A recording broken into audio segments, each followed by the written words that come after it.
नमस्कार दोस्तों, स्वागत है आपका आपके YouTube चैनल करे स्टडी IQ में। आज हम 20 अगस्त 2020 की नेशनल करंट अफेयर करेंगे और आज के करंट अफेयर की PDF वीडियो के नीचे डिस्क्रिप्शन में मिलेगी। और आज का पहला प्रश्न है, हाल ही में किस राज्य सरकार ने पढ़ाई तो हार पारा नामक एक नई छात्र केंद्रित योजना शुरू करने की घोषणा की है? ऑप्शन है गोवा सरकार, छत्तीसगढ़ सरकार, पश्चिम बंगाल सरकार, उपयुक्त सभी। इसका सही आंसर है छत्तीसगढ़ सरकार। छत्तीसगढ़ सरकार ने पढ़ाई तो हार पारा नामक एक नई छात्र केंद्रित योजना शुरू करने की घोषणा की है। यह योजना स्कूली छात्रों को कोरोना वायरस प्रकोप के कारण कक्षाओं के बंद होने के मद्देनजर अपने क्षेत्रों और गांवों में समुदाय की मदद से अध्ययन करने में सक्षम बनाएगी। राज्य सरकार पढ़ाई तो हार पारा योजना के साथ 3 अन्य योजनाओं को शुरू करने की भी घोषणा की है, जो निम्नलिखित है। पलटू के बोल, एक ब्लूटूथ आधारित कार्यक्रम को दूरस्थ क्षेत्रों में रहने वाले छात्रों को अध्ययन सामग्री प्रदान करने के लिए रोल आउट किया जाएगा, जहां इंटरनेट सुविधा की पहुंच नहीं है। सभी 14 नगर निगमों में 70 मोबाइल चिकित्सा इकाइयों की मदद से लोगों को उनके घर पर स्वास्थ्य सुविधाएं देने के लिए मुख्यमंत्री सलम स्वास्थ्य योजना शुरू की जाएगी। राधाबाई डायग्नोस्टिक्स सेंटर योजना को रियायती दरों पर लोगों को पैथोलॉजी और अन्य परीक्षण सुविधाएं देने के लिए शुरू की जाएगी। छत्तीसगढ़ के मुख्यमंत्री भूपेश बघेल, इसके राज्यपाल अनुसुईया उइके। अगला प्रश्न है, हाल ही में किसने भारतीय खेल प्राधिकरण के साथ साझेदारी में वेब पोर्टल ई पाठशाला लॉन्च किया? प्रश्न है DRDO, इसरो, AIFF, WHO। इसका सही आंसर है AIFF। अखिल भारतीय फुटबॉल महासंघ AIFF ने भारतीय खेल प्राधिकरण के साथ साझेदारी में वे प्लेटफॉर्म ई पाठशाला लॉन्च किया है। यह प्लेटफॉर्म ग्रास रूट और इंटरमीडिएट स्तर के लिए फुटबॉल का एक एथलीट कोचिंग कार्यक्रम है, जिसे रचनात्मकता को पहचानने और फुटबॉल में बच्चों की रुचि विकसित करने के लिए शुरू किया गया है। इसे 3 भागों में विभाजित किया गया है: my football culture, my skill and my training. My football culture section में 5 अलग अलग पहलू शामिल हैं: my drawing, my goal, my idol, my creativity and my story. इस भाग में प्रतिभागियों को एक विशेष सेक्शन में वेबसाइट पर अपने वीडियो अपलोड करना होगा। माई स्किल सेक्शन में अंडर 12 व्यूअर के लिए है और इसमें 3 कठिनाइयाँ लेवल होंगे, जिसे गोल्डन ब्रैकेट, सिल्वर ब्रैकेट और ब्रॉन्ज ब्रैकेट। इसमें प्रतिभागियों को एक विशेष ब्रैकेट चुना जाना आवश्यक है और फिर उसी वीडियो को अपलोड करना होगा, जिसका मूल्यांकन पैनलिस्ट द्वारा तदनुसार किया जाएगा। माई ट्रेनिंग सेक्शन प्रतिभागियों को अपने व्यक्तिगत या समूह वीडियो को परिवार, दोस्तों या पड़ोसियों के साथ शूट करने की अनुमति देता है। अगला प्रश्न है, हाल ही में किस देश द्वारा भारत में 3 मिलियन पाउंड का इनोवेशन चैलेंज फंड शुरू किया गया? प्रश्न, बांग्लादेश, ब्रिटेन, नेपाल, उपयुक्त सभी। इसका सही आंसर है ब्रिटेन। ब्रिटेन सरकार द्वारा भारत में 3 मिलियन पाउंड का इनोवेशन चैलेंज फंड शुरू किया गया है। इस नए लॉन्च किए गए फंड का उद्देश्य अनुसंधान और विकास को कोविड-19 महामारी द्वारा अर्थव्यवस्था और पर्यावरण के लिए चुनौतियों का सामना करने के प्रस्तावों का समर्थन करना है। इस प्रकार यह फंड कोविड-19 महामारी और जलवायु परिवर्तन को संबोधित करने के लिए अकादमी और उद्योग में वैज्ञानिकों की मदद करेगा।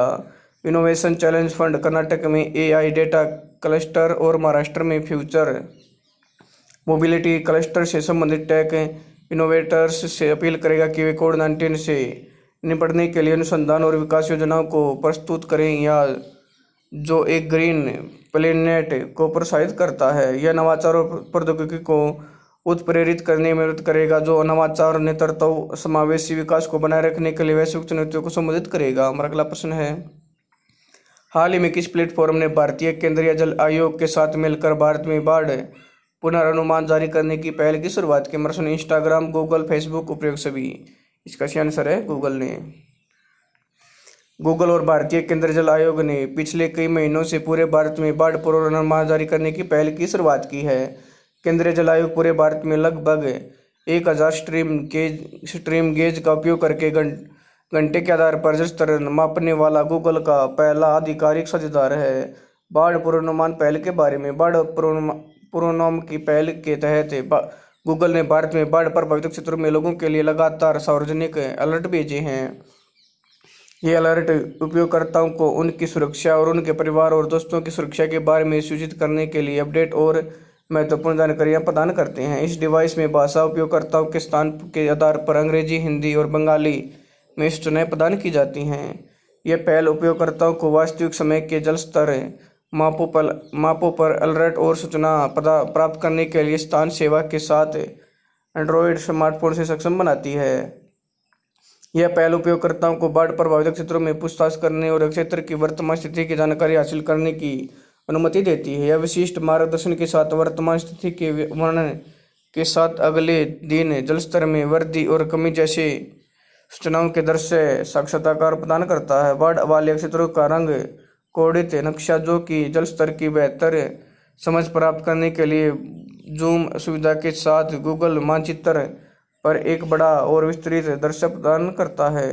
केंद्रीय जल आयोग के अध्यक्ष हैं राजेंद्र कुमार जैन और इसका मुख्यालय है सेवा भवन, नई दिल्ली में। अगला प्रश्न है, हाल ही में सेबी ने किसको अपना कार्यकारी निदेशक नियुक्त किया? प्रश्न अशोक मेहता, रवि सक्सेना, जीपी गर्ग, उपयुक्त सभी। इसका सही आंसर है जीपी गर्ग। भारतीय प्रतिभूति और विनिमय बोर्ड सेबी ने जीपी गर्ग को अपना कार्यकारी निदेशक नियुक्त किया है। इससे पहले वे सेबी में मुख्य महाप्रबंधक थे और उन्होंने जनवरी 1994 में शामिल होने के बाद से कई पदों पर काम कर चुके हैं। वह देश में वित्तीय साक्षरता और निवेशक शिक्षा पर सेबी की पहल के साथ जुड़े रहे हैं।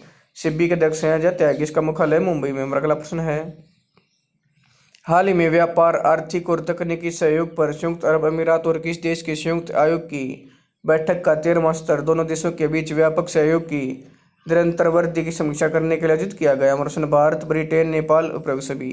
इसका सही आंसर है भारत। व्यापार, आर्थिक और तकनीकी सहयोग पर भारत संयुक्त अरब अमीरात संयुक्त आयोग की बैठक का 13वां स्तर दोनों देशों के बीच व्यापक सहयोग की निरंतर वृद्धि की समीक्षा करने के लिए आयोजित किया गया। इस स्तर की अध्यक्षता भारत के विदेश मंत्री डॉक्टर सुब्रमण्यम जयशंकर और संयुक्त अरब अमीरात के विदेश मंत्री और अंतर्राष्ट्रीय सहयोग शेख मंत्री अब्दुल्ला बिन जायद अल नहयान ने की। सत्र के दौरान दोनों देशों ने सहयोग के क्षेत्र में साझेदारी को मजबूत करने की प्रतिबद्धता जताई और बदलते हुए परिदृश्य में नए क्षेत्रों में सहयोग पर विचार करने के लिए सहमत हुए। भारत ने अक्षय ऊर्जा, लॉजिस्टिक्स, फुटपाथ, रक्षा, बंदरगाहों, राजमार्गों के साथ हवाई अड्डों सहित विभिन्न क्षेत्रों में और निवेश के लिए यूएई से अनुरोध किया। उन्होंने अपने पड़ोस और संयुक्त राष्ट्र के साथ साथ अन्य बहुपक्षीय बैठकों में सहयोग से संबंधित क्षेत्रीय मुद्दों पर भी विचार विमर्श किया। अगले स्तर को 2021 में अबू धाबी में आयोजित करने की योजना बनाई गई है। यूएई के राष्ट्रपति हैं शेख खलीफा बिन जायद अल नहयान। यूएई की राजधानी अबू धाबी और इसकी मुद्रा है संयुक्त अरब अमीरात बहरीन। अगला प्रश्न है, हाल ही में विश्व मानवता दिवस कब मनाया गया? प्रश्न 19 अगस्त, 20 अगस्त, 21 अगस्त, 22 अगस्त। इसका सही आंसर है 19 अगस्त। विश्व मानवता दिवस हर साल 19 अगस्त को विश्व स्तर पर मनाया जाता है।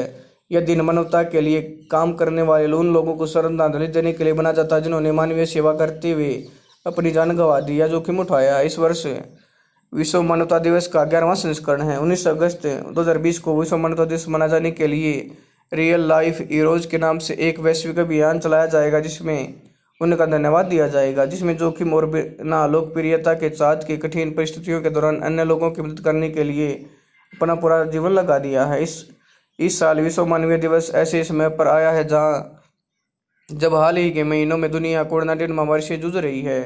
इसमें सहायता कर्मी 54 देशों में मानवीय संगठनों में लोगों की सहायता करने के लिए अभूतपूर्व पहुंच बाधाओं पर काबू पा रहे हैं। साथ ही साथ उन 9 देशों में जिन्होंने कोविड-19 महामारी द्वारा मानवीय आवश्यकता की बहुत ज़रूरत है। विश्व मानवतावादी दिवस का इतिहास। इराक के बगदाद में 19 अगस्त 2003 को केनाल होटल पर एक बम हमला किया गया था, जिसमें 22 लोग क्रूरता से मारे गए थे और जिनमें से एक इराक में मुख्य मानवतावादी थे। इस घटना के बाद संयुक्त राष्ट्र महासभा ने साल 2009 में बम हमले की याद में इस दिन को विश्व मानवता दिवस के रूप में घोषित किया। WHO का मुख्यालय जेनेवा, स्विट्जरलैंड में और इसके निर्देशक हैं टेड्रोस अधानोम। अगला प्रश्न है, हाल ही में किस राज्य के पोरबंदर में समुद्री उत्पाद निर्यात विकास प्राधिकरण द्वारा गुणवत्ता नियंत्रण लैब स्थापित की गई? प्रश्न गुजरात, महाराष्ट्र, पश्चिम बंगाल उपयोग सभी। इसका सही आंसर है गुजरात। गुजरात के पोरबंदर में समुद्री उत्पाद निर्यात विकास प्राधिकरण द्वारा गुणवत्ता नियंत्रण लैब स्थापित की गई है। क्वालिटी कंट्रोल लैब समुद्री खाद्य प्रोसेसर के साथ साथ निर्यातकों को अंतर्राष्ट्रीय नियामक अवस्थाओं के अनुसार सुरक्षित उत्पाद की पुष्टि करने के लिए परीक्षण की पेशकश करेगा। गुणवत्ता नियंत्रण लैब को एंटीबायोटिक अवशेषों, भारी धातुओं जैसे कैडमियम, सीसा, पारा और आर्सेनिक का सी फूड के नमूनों और टैना और मैकरेल जैसे मछली में स्टामाइन के मूल्यांकन के लिए उन्नत परीक्षण उपकरणों के साथ लैस किया गया है। समुद्री उत्पाद निर्यात विकास प्राधिकरण के अध्यक्ष हैं के एस श्रीनिवास। गुजरात के मुख्यमंत्री है विजयभाई रूपानी और इसके राज्यपाल आचार्य देवव्रत। हमारा अगला प्रश्न है, हाल ही में किसने भारत के चुनाव आयुक्त के पद से इस्तीफा दे दिया? हमारा प्रश्न है सतीश कुमार, अशोक लवासा, सुनील बंसल, इनमें से कोई नहीं। इसका सही आंसर है अशोक लवासा। भारत के चुनाव आयुक्त अशोक लवासा ने अपने पद से इस्तीफा दे दिया। उन्होंने राष्ट्रपति रामनाथ कोविंद को अपना इस्तीफा सौंप दिया है। लवासा ने इस्तीफा सितंबर 2020 से फिलीपींस स्थित एशियाई विकास बैंक में उपाध्यक्ष के रूप में शामिल होने के लिए दिया है। वह निजी क्षेत्र के संचालन और सार्वजनिक निजी भागीदारी के प्रभारी दिवाकर गुप्ता का स्थान लेंगे। अशोक लवासा हरियाणा केंद्र के एक सेवानिवृत्त भारतीय प्रशासनिक सेवा IAS अधिकारी हैं, जिन्होंने 23 जनवरी 2018 को भारत के चुनाव आयुक्त के रूप में पदभार ग्रहण किया था। उन्होंने सुशासन और नीति सुधार की पहल में अपना योगदान देने के लिए जाना जाता है। उन्होंने वर्ष 2019 में ऑस्ट्रेलिया के सावर्थन क्रॉस विश्वविद्यालय ने इंटरनेशनल एलुमनस इम्पैक्ट अवार्ड से सम्मानित किया था। भारत के मुख्य चुनाव आयुक्त हैं सुनील अरोड़ा। एशियाई विकास बैंक के अध्यक्ष हैं मातासुगु अस्कावा। हमारा अगला प्रश्न है, हाल ही में फिल्म निर्माता निशिकांत कामत का निधन कितने वर्ष की आयु में हो गया? हमारा 50 वर्ष, 60 वर्ष, 70 वर्ष, 80 वर्ष। इसका सही आंसर है 50 वर्ष। निर्देशक और अभिनेता निशिकांत कामत का निधन 50 वर्ष की आयु में हो गया। उन्होंने अपने निर्देशन की शुरुआत 2005 में मराठी फिल्म डोंबिवली फाट से की थी, जिसने मराठी में सर्वश्रेष्ठ फीचर फिल्म का राष्ट्रीय फिल्म पुरस्कार जीता। निशिकांत ने बॉलीवुड की कुछ लोकप्रिय फिल्मों जैसे फोर्स, द सैम और मदारी का भी निर्देशन किया है। उन्होंने अपनी सिल्वर स्क्रीन डेब्यू 2004 में हिंदी फिल्म हवा आने दे से की थी। 2008 में कामत ने पहली बार बॉलीवुड में फिल्म मुंबई मेरी जान में काम किया था। एक अभिनेता के रूप में वह डैडी, रॉकी हैंडसम, जोली 2 और भावेश जोशी में अपने अभिनय के लिए जाने जाते थे। वह web series the final call और रंगबाज फिर से के क्रिएटिव निर्माता भी थे। दोस्तों, अगर आपको वीडियो पसंद आए तो आप मेरे यूट्यूब चैनल करें स्टडी IQ को लाइक करें, चैनल को सब्सक्राइब करें, इसके बेल आइकन को दबा दें ताकि आने वाली हर एक वीडियो का नोटिफिकेशन आपको टाइम पे मिलता रहे। धन्यवाद दोस्तों।